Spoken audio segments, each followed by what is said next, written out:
కాదు ఈ రీసెంట్గా చూస్తే ఆయన ఏదో స్టేజ్ మీద మాట్లాడి విమర్శలకు దారి తీస్తున్నాయని చెప్పేసి మనం చూస్తూ ఉన్నాం. ఇప్పుడు అది అవసరమా అట్లా మాట్లాడటం అనేది కూడా వస్తూ ఉంది. అంటే అవన్నీ యజ్ఞమూర్తి గారు అవి అన్నయ్య నోటి నుంచి ఏ పదం వచ్చినా ఎప్పుడు దొరుకుతుందా ఏదో మనం మీరు ఇందాక అన్నారే వాళ్ళకు ఒక ఫేమో నేమో లేకపోతే ఏదో ఒక రకమైన లబ్ధి జరిగే అవకాశం కోసం చూడటానికి అలా చూస్తూ ఉండొచ్చు. అంటే నాకు వారసుడు కావాలి అనేది కూడా ఒక కాంట్రవర్సీ అవ్వటం అవన్నీ జరుగుతున్నాయి అట్లా. అయితే వాటన్నింటికి కూడా వాస్తవ దృక్పథంతో ఎవరైతే కామెంట్స్ పెడుతున్నారో వాళ్ళకి తెలియని విషయాలు కాదండి. దీన్ని ఇలా కూడా వాడుకుందామని వాడుకుంటున్నారని నేను అనుకుంటాను. దానికి అన్నయ్యకి అవన్నీ తెలిసినయే. పోన్లే ఏదో వాళ్ళకి ఒక మంచి వాళ్ళకి లబ్ధి జరుగుతుందిగా, కానీ దోషమేం కాదు కదండి. ఏమంటారు? ఉన్న విషయాల్లో చక్కగా తన మనసులో మాటని అంటే చిత్ర పరిశ్రమ అనగానే ఆ సినిమా జనంతో ఎప్పుడైతే కలిసిపోతారో కుటుంబంతో ఉన్న భావన కలిగిపోయి మాటలు మనసులో ఓపెన్గా వచ్చేస్తాయి. ఏమంటారు? లేదు ఇంకేదో ఉంది, మనం ఇది అనకూడదు, ఇది అనాలి, ఇది అనవచ్చు అనకూడదు, లెక్కలు వేసుకున్నది అది వేరు. అంటే ఒక కుటుంబంలో మనం ఎలా ఉంటాం, ఓపెన్గా మాట్లాడుకుంటాం, ఓపెన్గా చేసుకుంటాం. ఇందులో నుంచి ఏదో తీసి చేసుకునేవాళ్ళు వాళ్ళు లబ్ధి పొందుతున్నారు కాబట్టి ఓకే, అన్నయ్య ఏమాత్రం బాధపడరు. నాకు తెలిసి పాజిటివ్ అండి, అదొక పాజిటివ్ పవర్, కాస్మిక్ ఎనర్జీ, అది నా భావన. అదే. సో మీ అభిమానులు అందరూ కూడా అలా ఉండబట్టే ఆయనకి ఈ రోజున ఆ స్థాయిలో ఉన్నారు. అంటే ఆ రేసెస్ పడి ఇలా, అంతేగానండి మన వల్ల ఆయన కాదు, ఆయన వల్ల మనమనే మా భావన. అదేలే, అవునంటారు కాదు. అంటే నేనేం చెప్తాను అంటే పరస్పరం అని చెప్పాలి. ఎందుకంటే ఆయనే చెప్తాడు కదా, ప్రేక్షక దేవుళ్ళ ఆశీస్సుల వల్లే నేను ఈ స్థాయికి వచ్చాను.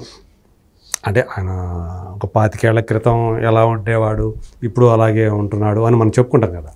ఇప్పుడు నేను 25 ఏళ్ల క్రితం మొదటిసారి ఆయనతోటి కలిసే అవకాశం నాకు వచ్చింది యాజ్ ఏ జర్నలిస్ట్. ఇప్పుడు చూస్తే మళ్ళీ అదే ఈ మధ్య కలిసిన అప్పుడు ఎలా ఉన్నారో, ఎలా బిహేవ్ చేశారో నాతోటి ఇప్పుడు అలాగే బిహేవ్ చేశారు. అదే కదా. అంటే ఎంతటి స్థిత ప్రజ్ఞత లేకపోతే మీకు కలిసినప్పుడు అన్నయ్య ఇదేంటండి అంటే చిరంజీవి గారు, లేకపోతే మెగాస్టార్ చిరంజీవి, పద్మశ్రీ చిరంజీవి గారు, లేదా పద్మభూషణ్ చిరంజీవి గారు, ఇవాళ పద్మ విభూషణ్ చిరంజీవి, అవన్నీ ఊరికే వస్తాయండి. అంటే మీరు అన్నారే 25 ఏళ్ళుగా అలాగే ఉండటం అనే దగ్గర ఎంతటి ఒక స్థిత ప్రజ్ఞత లేకపోతే అలా ఉండగలరండి. ఇప్పుడు సపోజ్ దీన్నే తీసుకోండి, అటు వస్తే ఏదో జరుగుతుంటాయి, అంటే ఆ స్థిత ప్రజ్ఞత కోల్పోవడం జరుగుద్ది. అంటే మాయ అంత చేస్తుంది మనిషిని. కానీ కారణ జన్మలు మాయకి వశపడరు, వాళ్ళు అలాగే ఉంటారు. వాళ్ళు ఏం మాట్లాడినా మంచిగానే ఉంటుంది. వాళ్ళు కపటంగా మాట్లాడే ఉండవండి.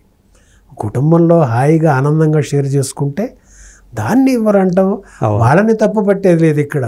దానివల్ల వాళ్ళకి లబ్ధి జరుగుతుంది కదా అని అనుకునే బోళా శంకరుడు ఆయన.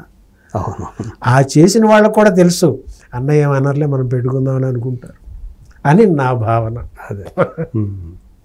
సరే, కొద్దిసేపు అలా అని పెడితే ఒక నటుడిగా మీ ప్రస్థానం చూస్తే అంటే మీరు అనుకోవచ్చా ఇది దసరాకి ముందు దసరా తర్వాత అంతేనా?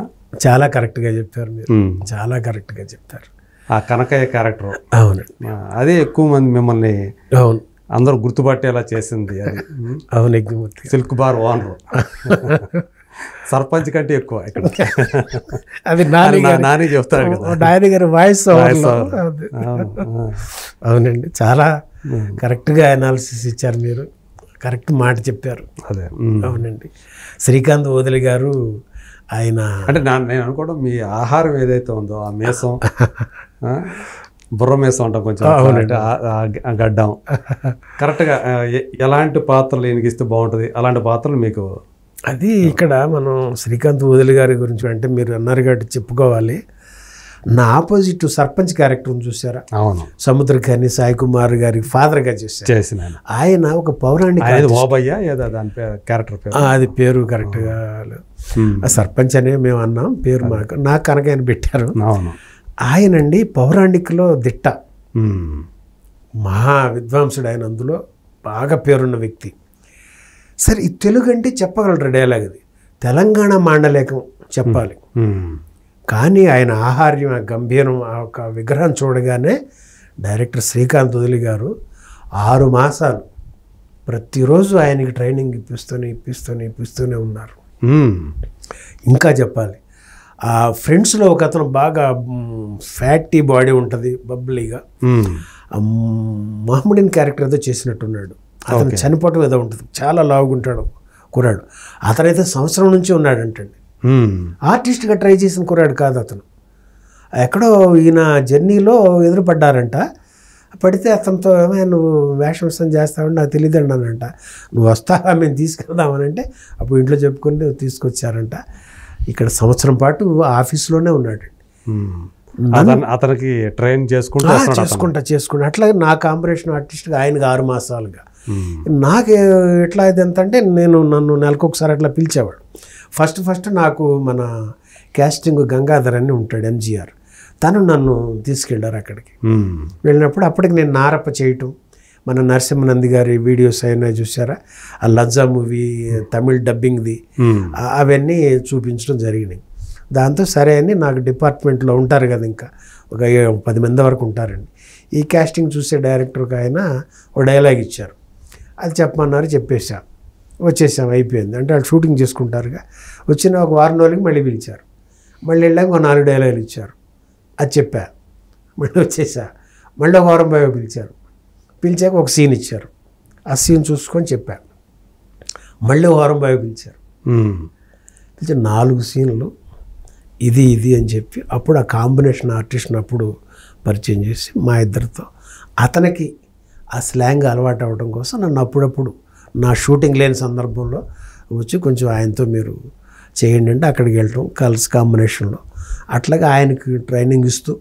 నా మాటలు రాసిన ఆయన ఉన్నారు, ఆయన కూడా అక్కడ ఎక్కువ స్లాంగ్ ఇంటీరియర్ దాన్ని ఏమంటాం, లోతుగా అంటే కుగ్రామం అంటారు చూసారా, అక్కడ తెలంగాణ ఒకలా ఉంటుంది, ఈ సిటీ తెలంగాణ ఒకలా ఉంటుంది. ఈ మాండలికంలో మార్పు అలా. అక్కడ మన ఆంధ్రాలో ఎట్లయితే ప్లేసులు మారే కొద్ది మారిపోతాయో, అవునండి, ఇక్కడ కూడా తెలంగాణలో అంతే. అలా ఉంది. పట్టణ ప్రాంతాల్లో ఒక రకంగా, హైదరాబాద్లో ఒక రకంగా, రూరల్లో ఒక రకంగా. అలా ఆ రూరల్లో చెప్పాలి అక్కడ, ఎందుకంటే ఇది 1980s సబ్జెక్ట్ అన్నమాట. అవును, అలా అంత చేశారు. అదే సిల్క్ స్మిత రాజ్యం చేస్తున్న రోజులు కదా. అది శ్రీకాంత్ గారు వాళ్ళ తాతగారు దాని బొగ్గు గనుల్లో కాలరీస్లో వర్క్ చేసేవారంట.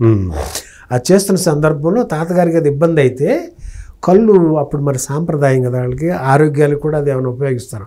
ఆ కళ్ళు ఏదో తీసుకురావడానికి శ్రీకాంత్ వాళ్ళ గారు వెళ్ళారంట. వెళ్తే ఆ కాంపౌండ్ ఏదో ఉంటుంది కదా అక్కడ, కాంపౌండ్ ఉంటుంది, అక్కడ వెళ్తే అక్కడ సిల్క్ స్మిత ఫోటో ఉందంట. అది ఆ చిన్నతనంలో ఈయన మైండ్లో ప్రింట్ అయ్యాక ఆయన అది పెట్టడం చూడండి, అదే సిల్క్ బార్ అని పెట్టడం. అసలు ఎంతకాలం ఏందండి ఆమెను మర్చిపోయి. ఇప్పటి జనానికి ఆమె తెలియదు కదా. అవును, అప్పుడు జనం అంటే ఒక ఉర్రతులు ఊగించారు, ఇప్పుడు జనానికి తెలియదు. కానీ ఆ చిన్నతనంలో ఆయన మదిలో ఆయన ఉండిపోతే ఆ కథ రాసుకున్నప్పుడు అది పెట్టడం, చేయటం, నా అదృష్టం దానికి ఓనర్ని చేయటం, అలా ఆ రకంగా దీన్ని సెలెక్ట్ చేసి అలా ఇచ్చారు. అప్పటి నుంచి మీరు అన్నట్టుగా ముందు తర్వాత అనేది